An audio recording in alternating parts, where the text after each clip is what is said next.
All right, joining me now, thrilled to have him back on SI Media with Jimmy Traina, one of the all-time legends in the sports media game. Big news coming out about a contract extension with ESPN, which we will get into. He is known as Boomer, Chris Berman. Chris, how are you? Hi, Jimmy. Doing great. Happy springtime, and we're both still crazy after all these years, as one of the songs went, "Once Upon a Time." We're still going, and you're going to go for a while. You're going to go at least through 2029, which we'll get into. But I have to wish you a belated birthday. I saw you just had a big one this week. 70 only hurt for a couple of minutes. You'll see. Obviously, it's the better of a couple of choices you could make, not to be coy. Yeah. I feel great about it. You know, I had 69. I felt tremendous because it was, hey, you're still one last year in your 60s. Don't sweat it. So everyone, so how are you feeling? You're about to turn. How are you feeling? I don't know. I haven't got there yet. And then that was May 10th. And we have two kids, upper 30s, live in LA, and they came with their spouses, and they've just departed most, and their 4 and their 1-year-old grandson. So think about life. No, we're thinking about, okay, why are the Cheerios on the floor? So, we haven't had that layer in the house for a while. It was great. I feel great about it. And ESPN's been great to have me. I fooled them one more time. What more do you want me to tell you? I know you're not there yet, but the 70, thank you very much. You know what's nice to know? I looked up the chart, right, Jimmy? All right, United States, if you reach 70, male, what's the average age? Female, what's the average age? I mean, male is 85, female 87. I can work with that. Couldn't you? Oh, absolutely. Absolutely. It's funny because Tuesday night, was my dad's 82nd birthday. Happy birthday. And he's had a phenomenal run, but over the last year, at 81 is when he has started to tell me he's tired. And he says, I don't know why I'm tired. I said, you're tired because you're 81. His brain doesn't think he's 81. So he's like baffled that he's tired. I said, if you're 81, you better be tired because that's what, so you still have 10 years plus to go with that. But it is, I feel like you must be the same way. Like your brain does not think 70, I'm sure. No, not that I'm any stick figure, but I'm the lightest I've been in about 15, 17 years. The goal is to live. And I feel great about that. That's paying attention, which when you're semi-retired, you can pay attention to more stuff like that. Right. When did turning 70 have any sort of role in this contract extension with ESPN? The details came out. The extension's through 2029. It'll make you the first ever 50-year employee at ESPN. And I'm sure a huge factor in this, which we'll discuss, is ESPN has the Super Bowl, which I kind of love the Super Bowl ESPN has because it's on Valentine's Day. So we'll get into that. But tell me about the contract, if 70 played a role in it or it was just time to get a new contract. No, 70 was when the old one was expiring. So even with the PrimeTime stuff, which they were kind of not too different, but it's separate sort of things. Now they're not. But that's neither here nor there. What happened was Jimmy Patero and I have a great relationship, our president. And he, quite a while ago, said to me, you got to be with us somehow through our first Super Bowl. Even though I, ABC and I did the shows, and right. but it's our first Super Bowl. And I like to think that all the work that our shows and our presentation of the NFL from 87 on had something to do with it, but not about me. He said it. And I went, I talked to him in the fall about it. I went, I hope that's still your thought. He goes, absolutely. I said, well, I'll say this. When I just did a few interviews about, you've been here 45 years at ESPN, started at 24. Several people asked, well, would you like to be there through 50? They were just questions. Honestly, Jimmy, and you may have, I don't know if you were one, but it wasn't on my mind. You don't get into this at 24, 34. I'm going to be at the same place for 50 years. That's our grandfathers. You get a gold watch, maybe, and it's unbelievable. You know, you've helped this company forever. I said, I don't know. I never thought of that. So in talking with Jimmy late in the fall, I went, this was brought up. Wouldn't that be cool? Not so much that I'm the first one, but I'm the last one on staff from 79. That's not the point. Yeah. The point is I'm the only one eligible, if you will. I said, wouldn't that be kind of cool? And his eyes lit up and he goes, yeah, that would be interesting. I said, well, we'll get done with the season and we'll talk about it. And that's kind of what it is. It really isn't 70. And it really didn't have to be, okay, 5 more years or I'm not doing it. You've invited me to stay here to the first Super Bowl. That's 2 more years.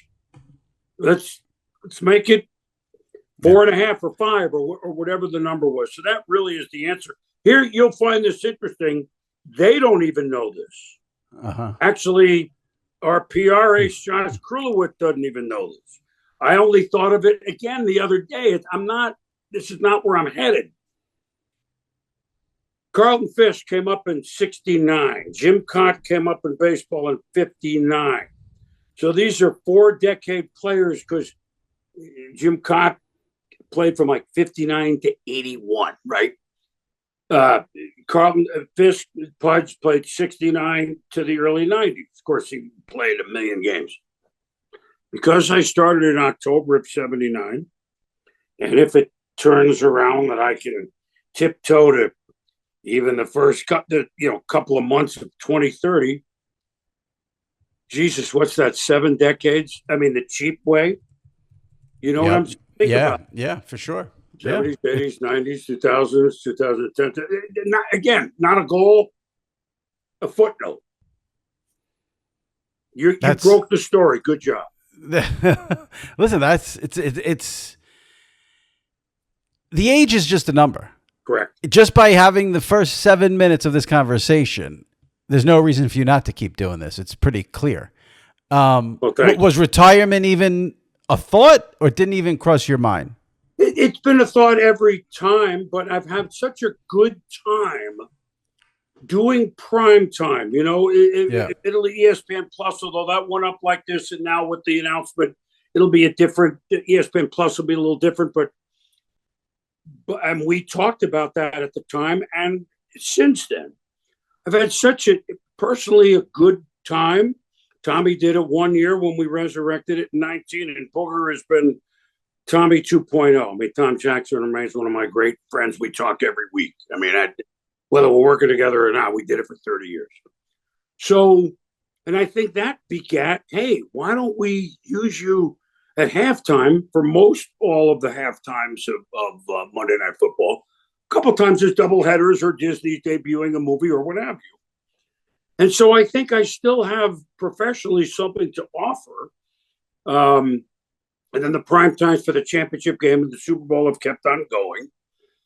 And I'm able to get us, NFL Countdown, some interviews in January that even they might have more trouble getting than I would, necessarily with the Chiefs or the Bills or the Ravens, who are teams I'm close with. And then again, here they are, deep into the playoffs. And they're not the only ones, 49ers. But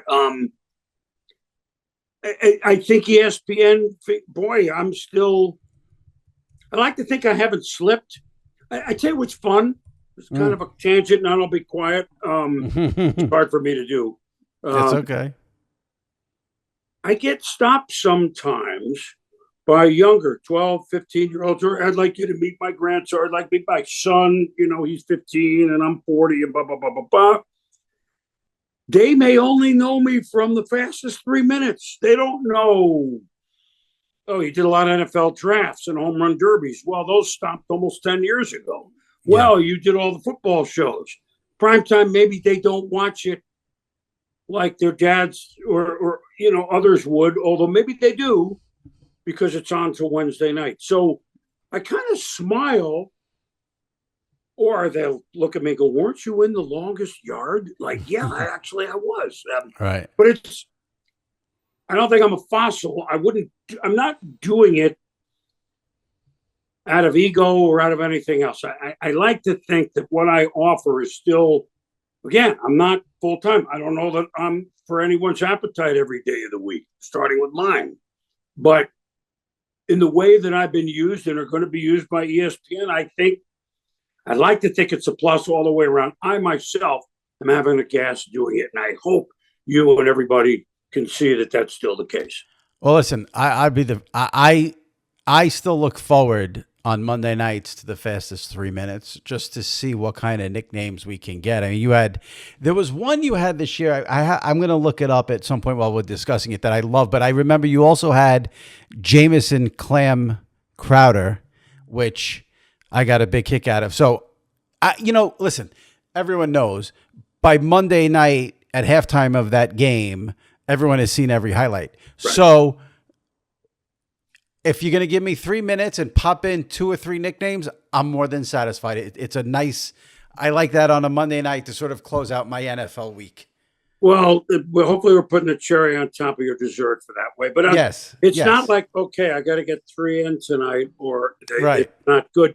Sometimes you might get presented. Of course, you don't have a time to throw. I mean, we throw everything in there, everything. Right. Some games, one play where you've seen it. But others, there might be 3 or 4 you can weave a same theme in week 8 for whatever reason it was. I'm making it up. Blocked field goals or special teams plays that aren't 95-yard punt returns that eat up all the time, It's an art form. I'm not saying I'm Picasso. I may be a finger painter, but it's an art form. Yeah. Take the credit, because I found the one that was my favorite by far this past season. It was a touchdown pass from Tua to tight end Jonnu Smith. And you said, Tua to Jonnu Smith, you can dance if you Jonnu. Well, as an 80s music aficionado, that one hit me. And I have to thank you for that one. Yeah, that was a new one. It just worked like all of them. Not all of them work. And so we don't keep forcing them down your throat. I figured you were going with, although I did it a year ago too, the Cuba Missile Crisis. Yes. Hubbard, because, hey, I'm a history major. We know this stuff. That one a lot of people liked. I think the Jonnu, if you want to, you got to be a little hardcore for that one. So that's why I love that one. You and I are hardcore. That's why we're having this discussion. Yeah. So you mentioned it. Let me just clear it up for listeners who may be a little confused. ABC has aired Super Bowls, but not when ABC was owned by Disney and where ESPN was the main cog in the portfolio. This is an ESPN ABC deal. The game will be played in LA February 14th, 2027. Let me start with this. How do you think a Super Bowl on Valentine's Day is going to play out for the couples across America? Well, Kiss Cam ought to have a good, ought to have an interesting run at the stadium. Yeah. Well, it's Sunday night. You know what this may be, Jimmy, also. Super Bowls, they got to kind of, all right, let me go back to the beginning. Disney owned ABC by then, but ABC and ESPN were not so much different entities, but ABC was obviously for sports. That's who had the right. They had a sports department separate from ESPN. Now it's all one. Right. Yes. So thank you. Yep. This is our first one. The schedule.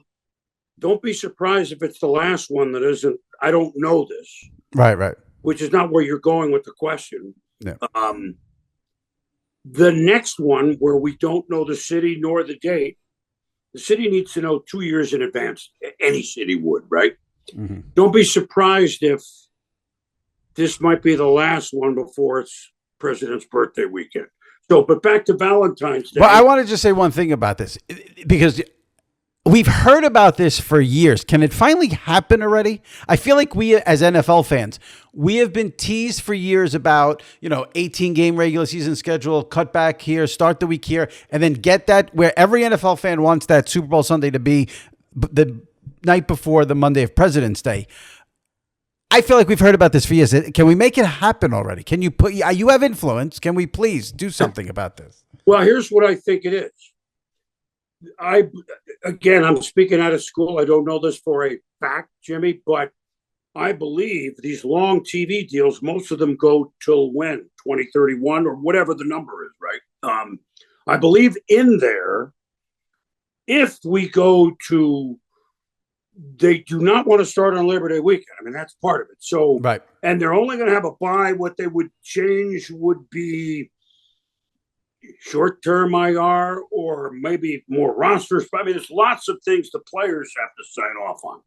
But here's my opinion. Again, I wasn't told this. Yep. We might, once they start talking about stuff, usually happens in 3 years, 3, 4, not one. Right. Not so the talk started and it was real. And I believe in the TV deal, there already is a number that the networks would pay.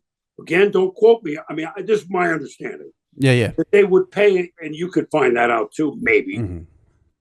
If they bump up 18 games, 19 weeks, not 20 weeks, 19 week, one bye. I don't know how that would do. That allows for more international. That allows for stuff. So the number is done. They were creeping toward it, not to be done the next season. And DeMar Hamlin happened. Okay? So NFL is sharp, the sharpest by far. You know that. Your viewer, your listener, our viewers know it. We know it. We've made the schedule announcement a monstrosity, which I mean it's fun, but a monstrosity. When I did the drafts, we did them at Radio City, and that was wow, that got that big. We didn't do it in front of 400,000. Not knocking, but again, all that's happened, right? And so DeMar Hamlin, he and we, everyone is starting with him, thanks to the Bills and their medical staff. We're lucky that this wasn't a completely different other discussion. A delightful young man, by the way, as you've gotten to know him. And I've gotten to know him, because of Buffalo, right? So what kind of look is that? We're expanding the season. And this just happened on a Monday, which everybody saw it. Let's calm this for a couple of years. So now it's being brought forth quietly behind the scenes again. I believe that's your reason for the answer. You buy that?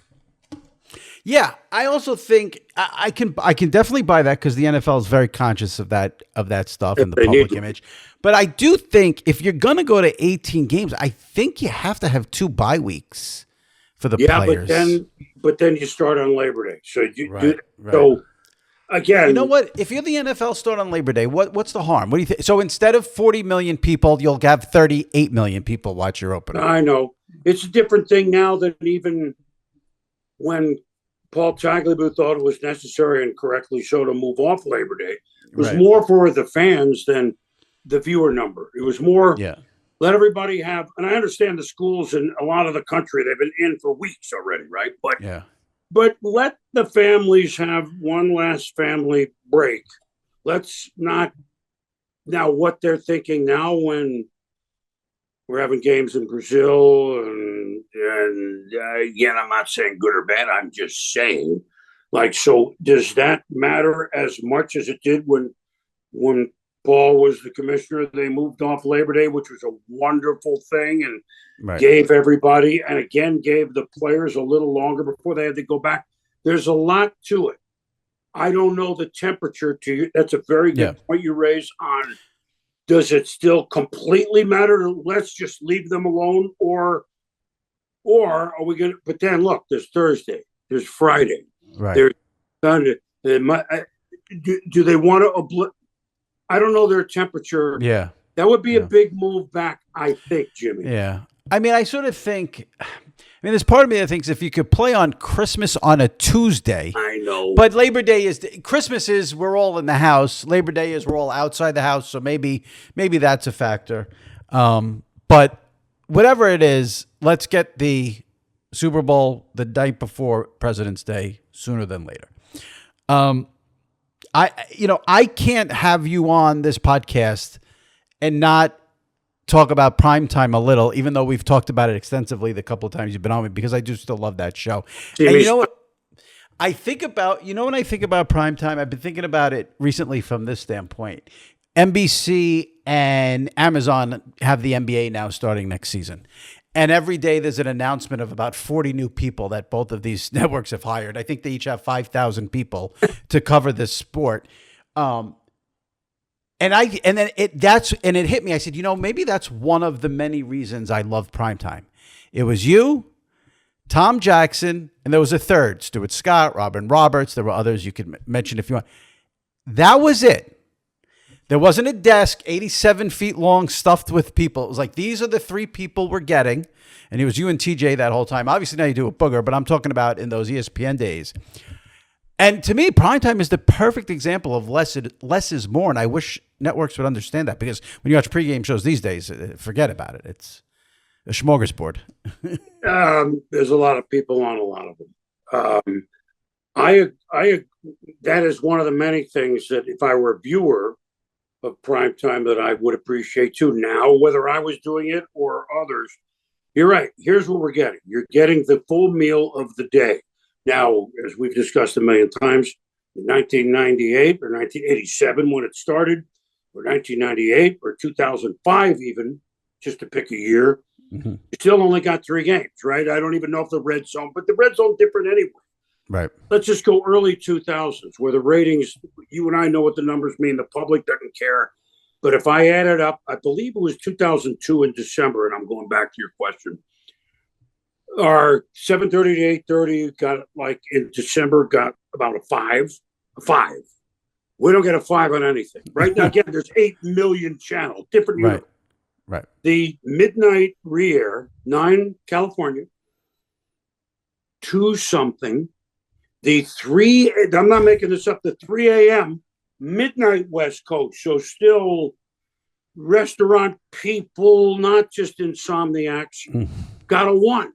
We got a total of over 8 in those days. Now, that's a long time ago. To now, I still believe there's a need. It's not need's the wrong word. An appetite. Again, it sounds like I'm being trite. For the full meal and the fact that you can watch it on Tuesday at 8 p.m. now. Right. I've almost forgot what happened other than my team and the other team, the big teams that I'm following. Let me see it again while I'm paying bills on a Tuesday night. So I think the word you're looking for, maybe the simplicity of it. Here's a fight. We had analysis, but we didn't take 5 minutes of talking on every game. But we added some stuff maybe that you might have seen on three and a half back in the day. We could do 8-minute highlights. Right. Maybe we've added something to what you've seen in a team's philosophy in this specific game on how they limited Patrick Mahomes. I mean, just to say. And that deserves a discussion. But now we're on to 2 or 3 more. And Tommy and I were, and Booger too, but I mean, less is more in this case. Just give me the meal, to quote the late, great Al McGuire, okay? When a basketball player would come down and do a lot of stuff, he would say, too much French pastry. You know, we had the music, here are the highlights, here you go. We're not telestrating. Maybe 12 men on the field, okay. But this isn't, nothing wrong with it, but this isn't that show. Yeah. Makes it simple. Yeah. I would watch it if I weren't doing it. Right. You know, it's interesting. You mentioned you still speak to Tom Jackson once a week. Tom seems like the rare, I mean, listen, he was a player first, obviously, a great player with the Broncos, but in terms of his sports media career, very rare that someone goes away and we never see them again. I feel like we've never seen Tom. It seems like he did primetime. He knows what it is in the history of sports television. He rode off into the sunset. Goodbye, see you later. I mean, we never see Tom on TV. He's happy with that. Not that he soured on it, Jimmy. Right. So, because he finished doing Countdown a year before I did. My last year doing it was 2016. he decided on his own. So he's 4 years older than me. Doesn't make him ancient, but I also didn't play 190 something games for the Denver Broncos it wasn't, Steve Antonopoulos got arrested, the trainer of the Broncos. But I mean, he'd say that guy kept me on every time he'd show up on the screen. Wasn't medics of the 50s where get back out there. Right. A Band-Aid on your knee. But, 190 something games. It takes a toll. Yeah. Tommy stayed a fan of the game. So that's what enabled him to do it all those years with me. Then he came back for the 1 year of primetime. That was like fun. And then COVID was the next year, Jimmy. So that he lives in Cincinnati. Okay, well, we're not doing it this year. And that seemed, he might have done it another year or two then. Right. But he doesn't miss it, but we talk football and a lot of other things, I might add, all the time. He's just a wonderful, sweet linebacker. I don't know that running backs or quarterbacks would call him. You remember him when he played. He's just Tommy a minute. Gary Danielson had a similar path. Mm-hmm. In the off season when they began. Now again, they played. Well, Tommy, was a rookie in '73. Gary, a little later, but still, and quarterback. So, okay, you're going to get paid. I mean, Tommy eventually not to what we're getting paid now. They did TV like a couple of months in Detroit for Gary, in Denver for Tom, a couple of off seasons, even toward the end, just in case they wanted to go into it. I don't know that Tommy had his heart set on, I got to make it in TV, and I can't speak for Gary, although, I interviewed him often way back when. But that was a nice way. They had already gotten their feet wet. Not, okay, you just retired. We're putting you on one of the playoff shows, and hopefully it works next year. Those guys, they were like rookies earning their spot on the roster. Yeah. Again, that's just an aside. I don't know if I've ever. Yeah, no. We saw it with Brady, where if that's Tom Brady, so it's a whole different story. I should have asked you this when we were discussing the details of the contract. So is you and Booger primetime on ESPN Plus that continues? Oh yeah, yeah, absolutely. Actually, I hope that was in there. I don't know. Now, let me last thing here on primetime, and then I'll switch gears. As we sit here right now, May 14th, 2025. Mm-hmm. You just had your 70th birthday. You signed a new contract with ESPN. You're going to be here till your 50th year at the company. Are you still pissed that the NFL and NBC killed primetime? Pissed? I mean, if I'm pissed, let's just get over it. Am I still pissed the Hartford Whalers or the Carolina Hurricanes? Sure, I'm pissed. As a season ticket holder, my kids are 8, 9, and 10. Right. Now they're 39 and 38, and they live on the West. Am I pissed? I wish it hadn't. Look. It's a pretty good show. I love doing it. I think the people loved it. I like to think, I'm not so big-headed to think it was me or Tom or even ESPN, but that show may have made some fans who devoted maybe an hour a week. I'm not sitting here all day with my dad. I'm a daughter. I'm not interested, but it's 7:30 at night. I'll watch. I like to think in a small way, maybe we help grow the sport, and that's part of why I'm so attached to it. Am I pissed? I mean, that ship sailed a long time ago. So you're over it a little bit more now than 5 years ago. Yeah. Oh, I'm okay. I mean, that was 2006 when my very good friend, I mean, you know the story, Dick Ebersole, quietly said, to me, Chris, we're going to have a pregame show. It's not going to be like primetime. He didn't have to tell me anything, but he and I remain great. I can't have you on opposite us. We need people to watch us. Okay, that's an off-the-record comment. I can now say these things that I'm 70, right? You were pissed that moment. Oh, God, yes. Come on, if you then do primetime, then try to do it. Yeah. Reward the viewers but they want to do something different. Not necessarily wrong, but that's a long time ago, Jimmy. Are you? I'm not going to use the word pissed here. Are you Do you ever think to yourself, and like, listen, you could drive yourself crazy thinking about the what ifs, but given what your status was at ESPN, the heyday of SportsCenter, the heyday of PrimeTime, and you see the salaries that sports media people get. Now, listen, I'm sure you were well compensated for the time, but when you see 20 million a year, 18 million a year, 10 million a year, 25, do you think, if the timing was only a little different, it would have been a whole different sort of financial structure? Because what's happened now is an explosion. Yes. Well, maybe Steven and Pat, and I can't say Joe and Troy because they established themselves, but since I'm the first one that broke a certain barrier a long time ago, maybe they could write me a handwritten note. No, but it's like ball players. Right. What the number 8 guy on an NBA team get paid? I have no idea. Right.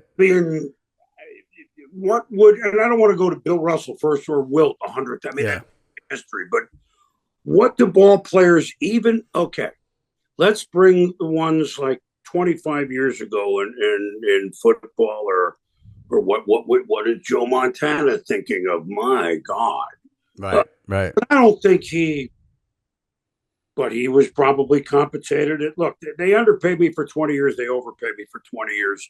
Now it's kind of a wash. I like that. I approach the last as I'm in the last 10. But no, you can't. Look, I have a life much better than I ever thought I would. I'm doing something I love. I didn't get in it to make a ton of money. I thought it was a nice way. I really did. If you're good at it, you ought to be able to have a nice living doing what 15% of the people, and I hope more in this country or the world, do what they really want to do. I don't ever think about the money. It's fine. I mean, it's a good question. I mean, I was like, was it the John Madden bursting through the Miller Lite thing today? Yeah. I guess I burst a bubble at our place, but boy, that's so in the past that. Oh no, I'm lucky they thought I was good enough to put me in that position. Did you ever have a really rough contract negotiation where you thought you may be out? Yeah. Wow. Rough. Well, one we may have talked about, and it's a long time ago. It wasn't rough in retrospect, but it was the late 80s. It was actually 89. ESPN was NBC. Dick Ebersol, hello, came after me, and even though they stopped Costas at that time doing the NFL, he wasn't going to do it for that much longer. But they had Olympics and they had stuff. I mean, I don't mind saying it because the offer was kind of times 4 what I was making. Now, don't think this is 10 million. I mean, ESPN we couldn't afford it. We still were on the way up. And we had the NFL, and the next year we got Major League Baseball. But times 4, so I had to go to Steve Bornstein. It was not our president then, but it was essentially with him. And again, you have an agent, of course, but it's Steve. I went to Brown. I can add. I don't know. I didn't look for this. They came. Right. So we got time. It took a while. And in the end, I did tell him, I know you're not a golfer, Steve. Get within a 9-iron. I don't even know what that means in a negotiation, but we'll be, because I'm loyal.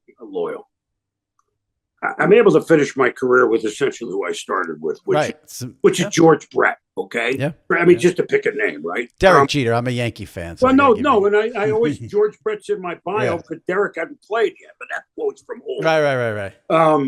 Yeah. Derek Jeter. I mean, it's great. That's retrospect. But at the time, ESPN wasn't ready in any department. Here's our best salesperson. We can't match that. But What ESPN was a lot of us had our hand in names you'll never know and the building blocks, and that's something to be said for it. B, we were having a blast. I was still, 35, 34, whatever it was, young family. My goal was not to necessarily live in New York City or LA and be in a big place. I much more prefer this for bringing up family and simplicity. I'm simpler than people think.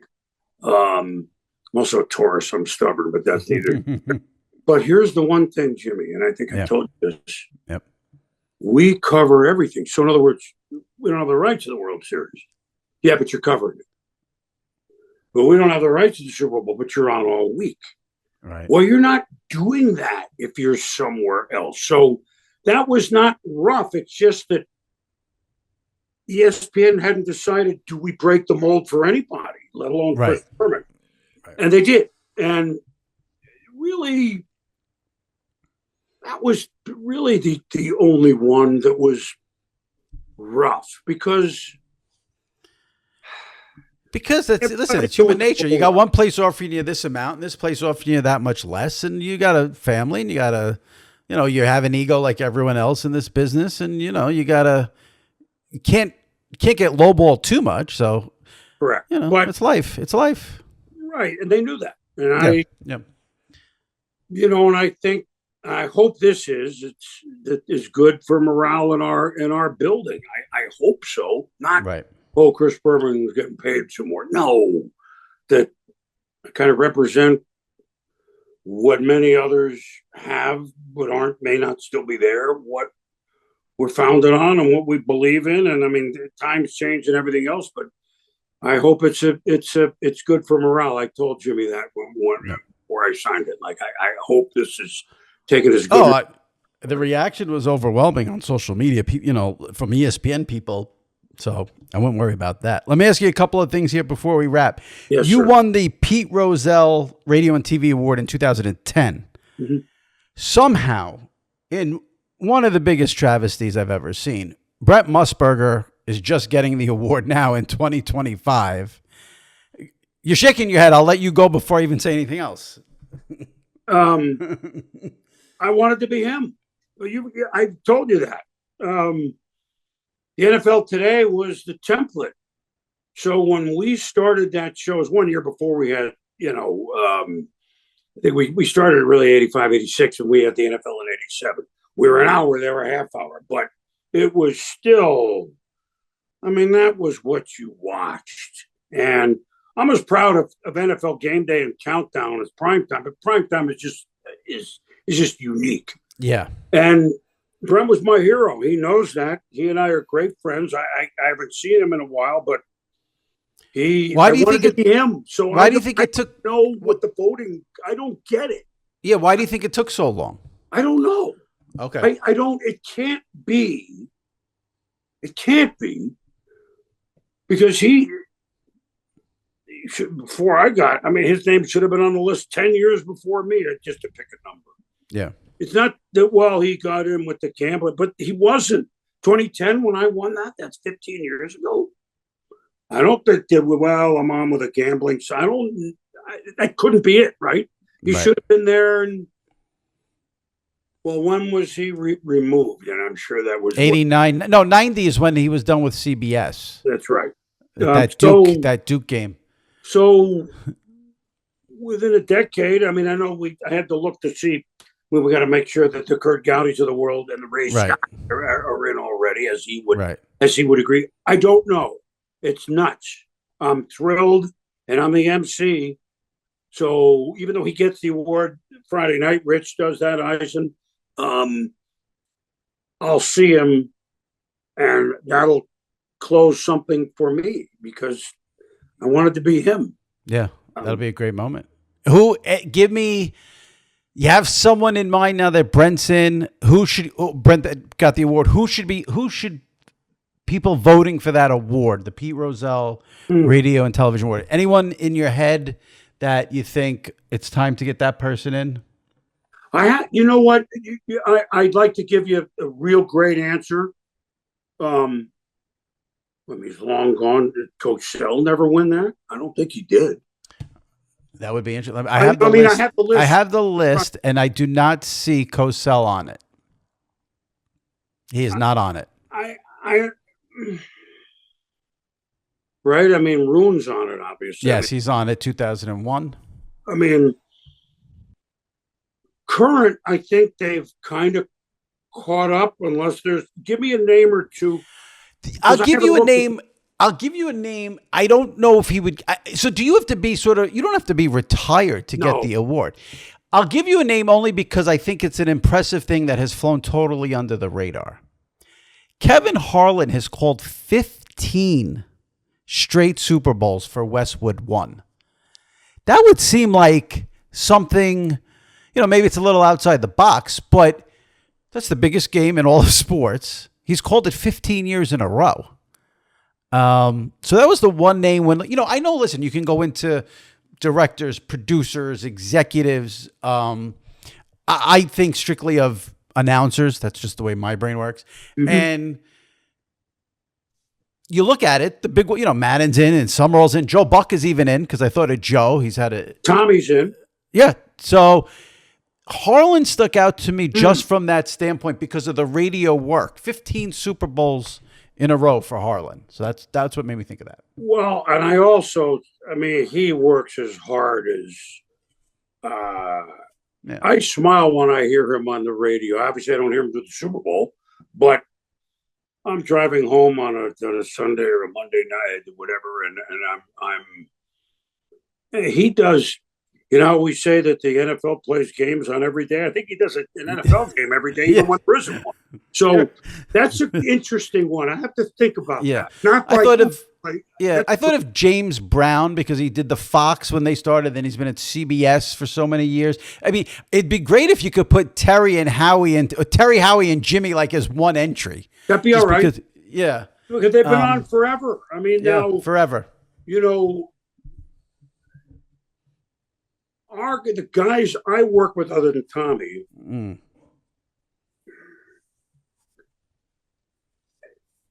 nobody. You're talking longevity because that's a lot of it. I mean, and so if you're talking about Troika for those three,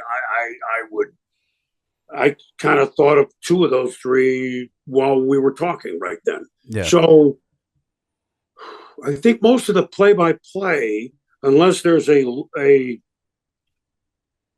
well, it's different now. Al's in. Kevin Burkhardt's just really starting. You have Nance. Those are the lead guys. But there isn't an obvious one. Like Brent was so obvious. There isn't one like that, which makes the Brent thing even more ridiculous. I'm with you. I've been asked that every year. I kind of check the list to make sure I didn't make a mistake. Yeah. What do you mean he's not in? So that'll be great. My God, it's about time. Let me wrap it with this. I was, there was a big thing about there's a whole thing with the Belichick book going on, and Robert Kraft did not get in the acknowledgments, but you did. Are you tight? I know that. Yes, you and Nance were the two people I noticed from sort of so you didn't know that. Okay. No. Okay. So I was wondering if you were tight with Bill and. Yes, Bill and I are very friendly. I don't talk with him as much now, not because of, he's in it. He's not talking. It had nothing to do with it. He and I were very friendly. All three of his children, two were coaching, and Amanda, his daughter. We're very friendly. He allowed me in the world of the Patriots, which was not Buddy Ryan allowing you to tape training camp in the middle of a huddle. Come on in, Chris. Just have your camera come in here while Randall Cunningham calls a play, and then the next day I'd go do the Giants with Parcells and Belichick, the defensive coordinator. I'm dating my man, so Bill allowed me, not liberties, but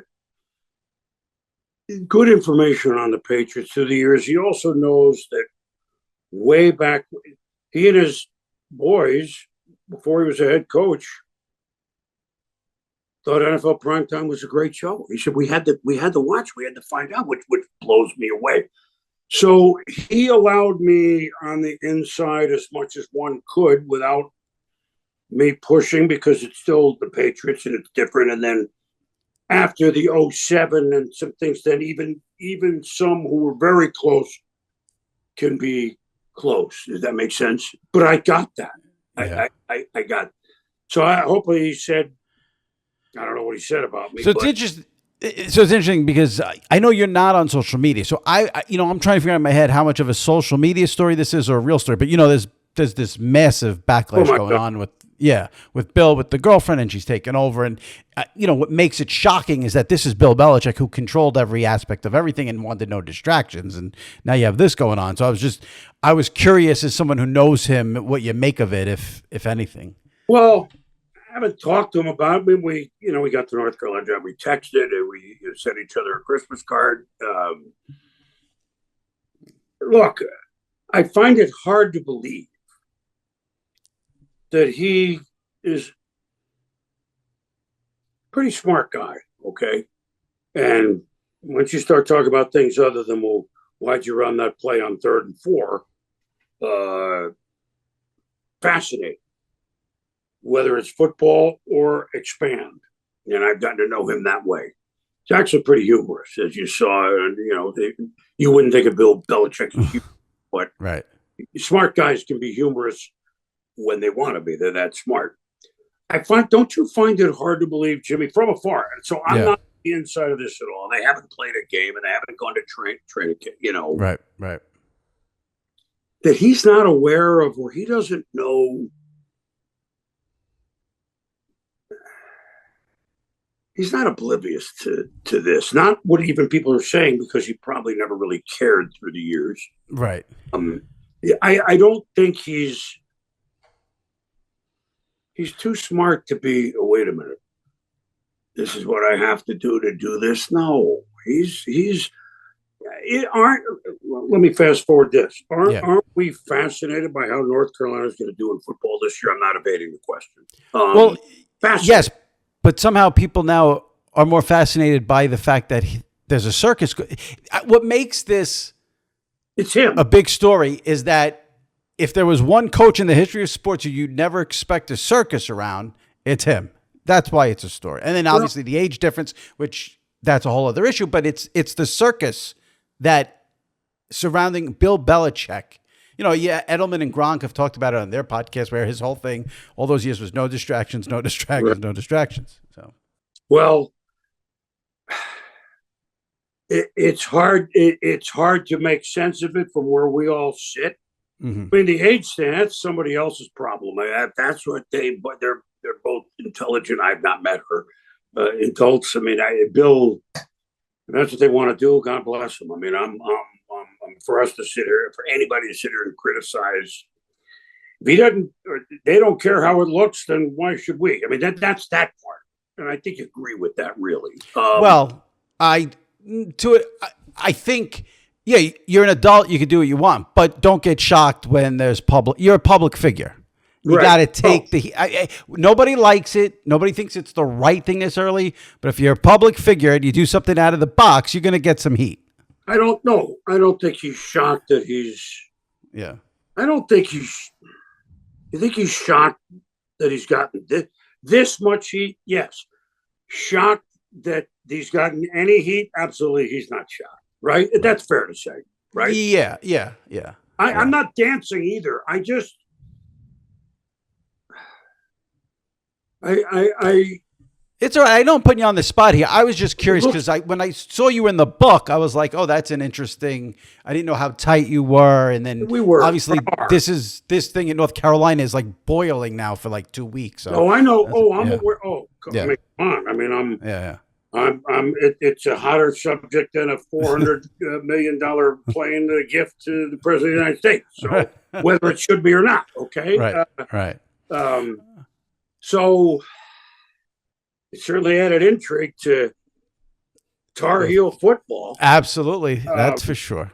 And I think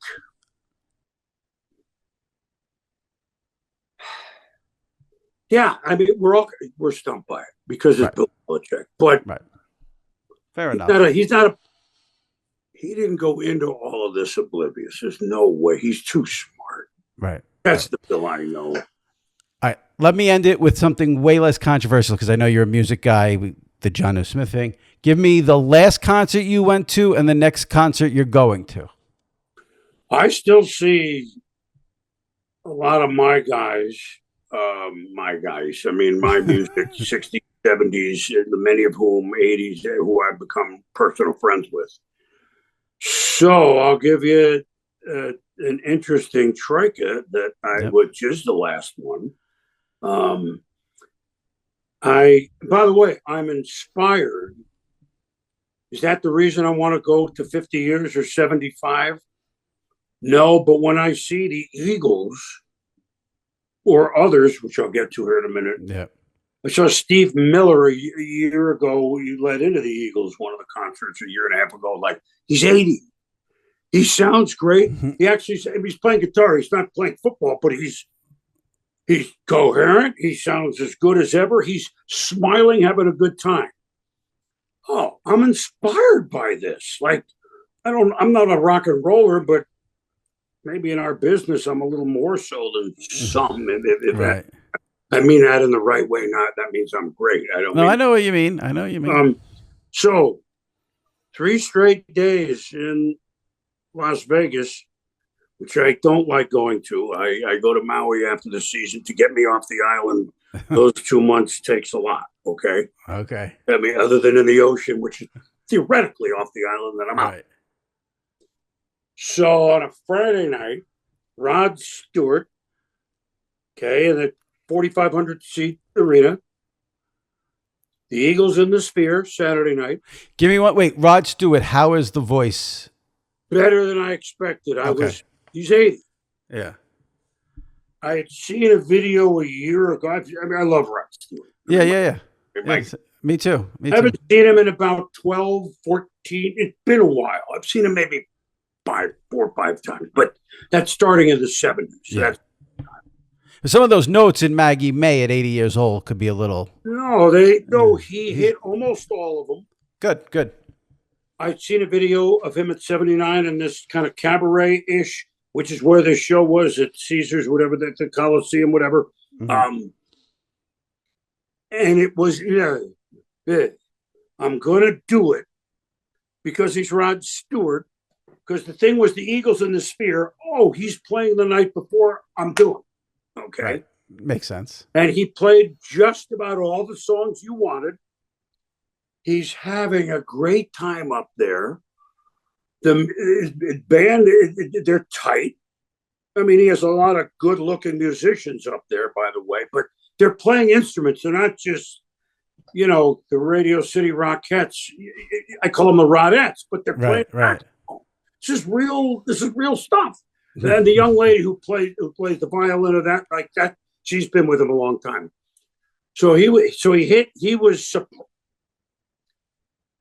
He exceeded A, my fears, B, even my expectations. It was good. Really fun. Yeah. The Eagles in the Sphere. Hello.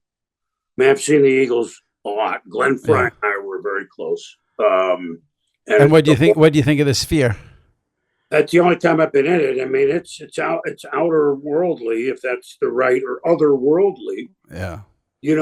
Our generation, you're younger than me, but still you come on my side of the tracks. Yeah. I'm less wowed by that stuff than someone who might be 35 or certainly 25 or 20. I'm less wowed by. Yeah, I got to hear the music and see the band, but I've seen the Eagles a lot, especially their Hotel California tour. But I'm getting off the track. But hey, this is more fun to talk about than sport. I do. By the way, I don't know Rod Stewart. I know Joe Walsh, and I knew Glenn, and I know his son Deacon, and a lot of the band, etc. Yeah. And so the Sphere was, I mean, what a concept. I mean, it's almost 20,000. Yeah, and it's like half of it. It's like a half moon. Yep. They go up 4 levels and they don't overdo. I can't speak for the other shows that have been there, Jimmy. I haven't seen them.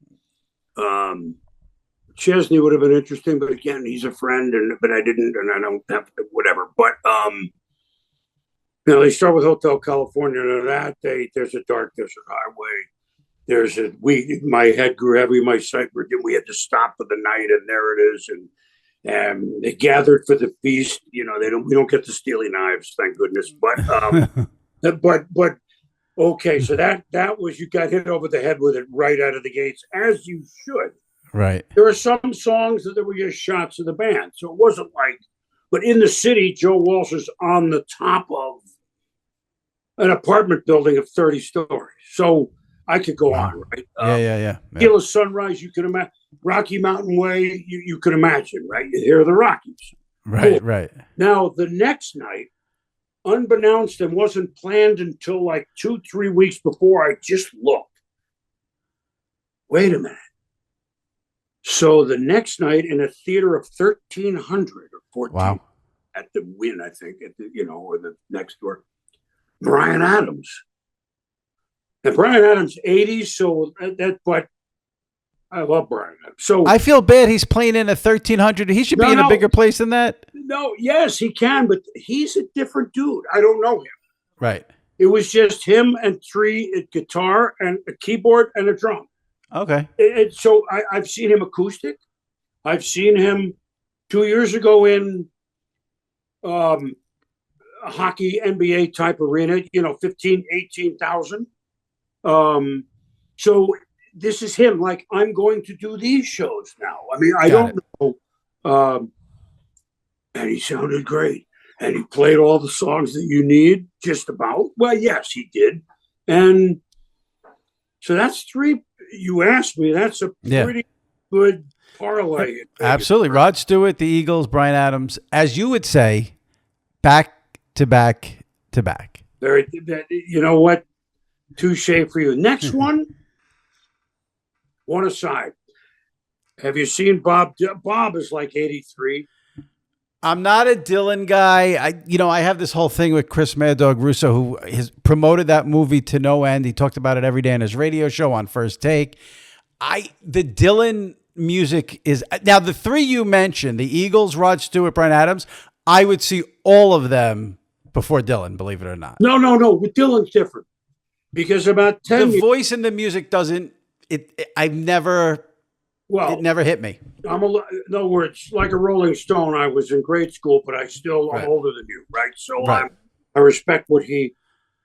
So I'm about 10, 12 years ago, and I'm not even sure what these songs are.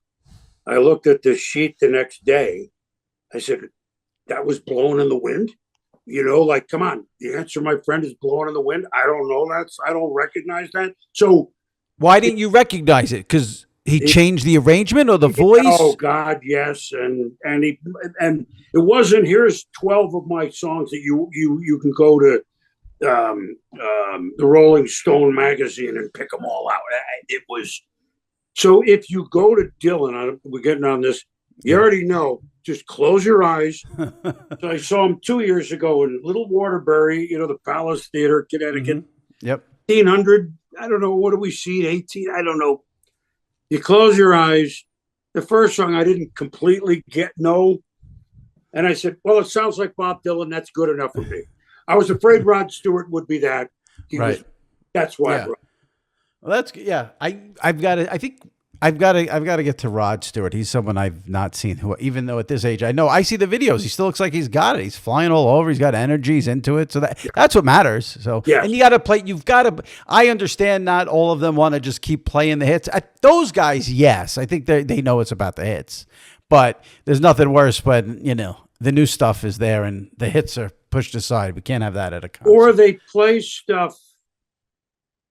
I saw Eric Clapton 2-3 years ago. Yeah. Yeah. See, that's you well, hate that, but the playlist was nah. Right. And I'll give you. Felt like playing, which is fine. Now Rod played a few songs. Hey, bet you didn't expect to hear this one, and it was like don't quote me, the Pointer Sisters, the Spinners, or like what? But right. But it was 3 of 20 songs. And by the way, that's Clapton. And then he played the slow Layla, which is per his prerogative. Right. I need to hear it. Yeah. Come on, I get it. But that's just me. At any rate, I'll give you a quick story about the hits. I saw Bon Jovi. This was they played the first concerts in the new Devil Stadium in Jersey. So this is probably, I don't know, 10, 15 years ago. Mm-hmm. And the show started. They had a new album out, Lost Highway. So he comes out and he plays the first songs off the new album. Okay. Second song's off the new album. Okay. Now the third song's off the new album. And everyone in that arena is like turning their heads. What's going on? We're getting concerned. And he finally, after the third song, gets on the mic and he says, we just want to let you guys know we're filming a concert here tonight for our new album. Now, I think there's going to be a riot in the place. I'm like, they're gonna burn the building down. He goes, don't worry.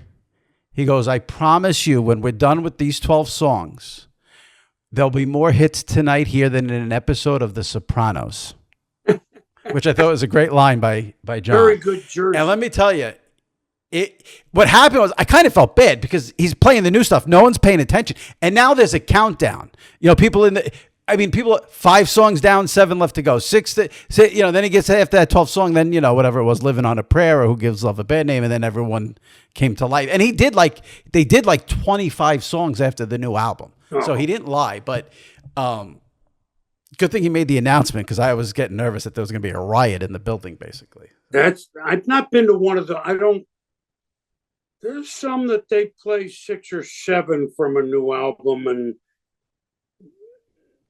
yeah, you're on the border right there. Yeah, but actually, I can see. Okay, 2 songs I could see when 3 comes.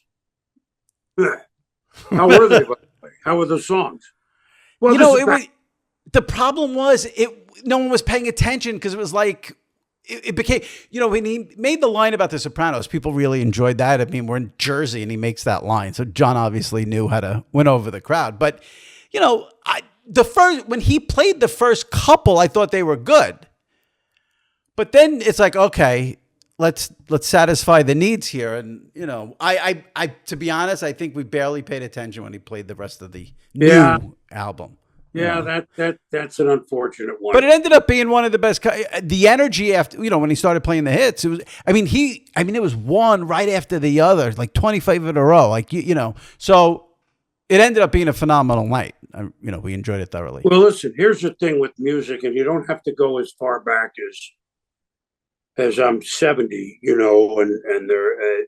But I don't know if I've talked about this because we've gotten into music a little more here with you than we have before, although we've always dabbled in it. And yeah, I did see the Stones last summer in LA, and they were still great. And my God, you're inspired and this, and how does Mick move like that? And Sympathy for the Devil, and we could go on and on and on. But it's not a direct correlation.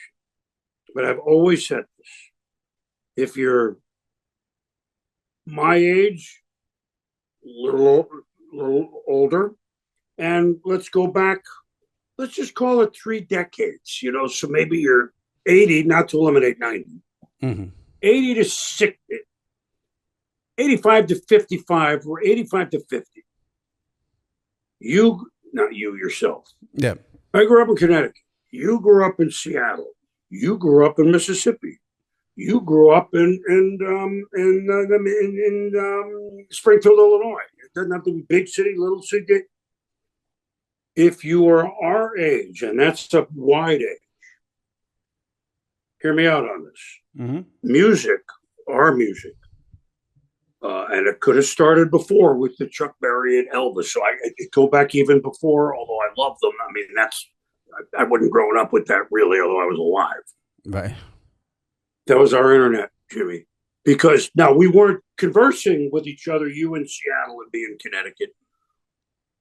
But when we meet 30 years later for the very first time, hi, my name is Jimmy Traina. I'm Chris Berman. How you doing? Yeah, but good to meet you. Boy, wasn't Maggie May by Rod Stewart? Didn't we? Oh God, that was amazing. That was the 12th grade, 11th.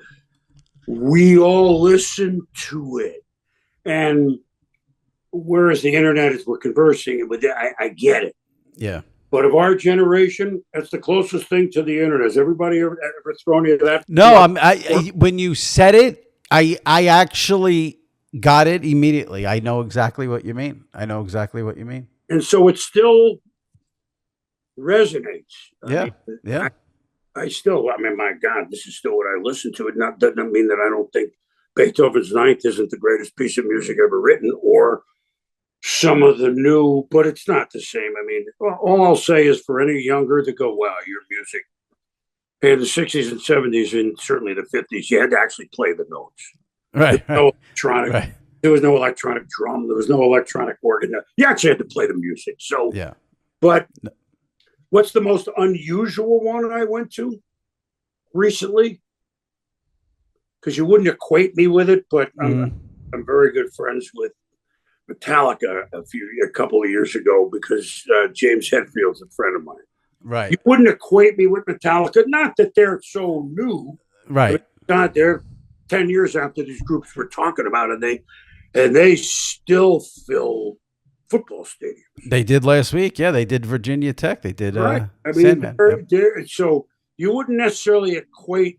When I told about 3 years ago now, my PrimeTime group, like, well, Friday night, I'm going to see Metallica. They all looked at me, but they all wanted to know Sunday when I came in the building. So how was it? I said, what? Yeah, because they put us in the snake pit, and I went with them. Oh wow! Well, if you can do it once, if you're going to go swim in the pool, go in the deep end. Yeah, for sure, absolutely. So you wouldn't add that up, and we had a good time. I had a great time. Yeah.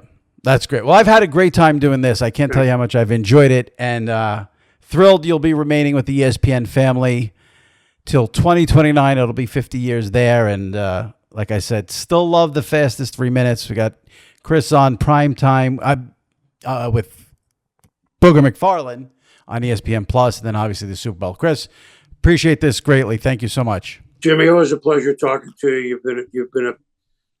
You've been an applauder for a long time, if that's the right word, and it's vice versa. Good to visit with you. Thanks, Chris. Appreciate it. Be well.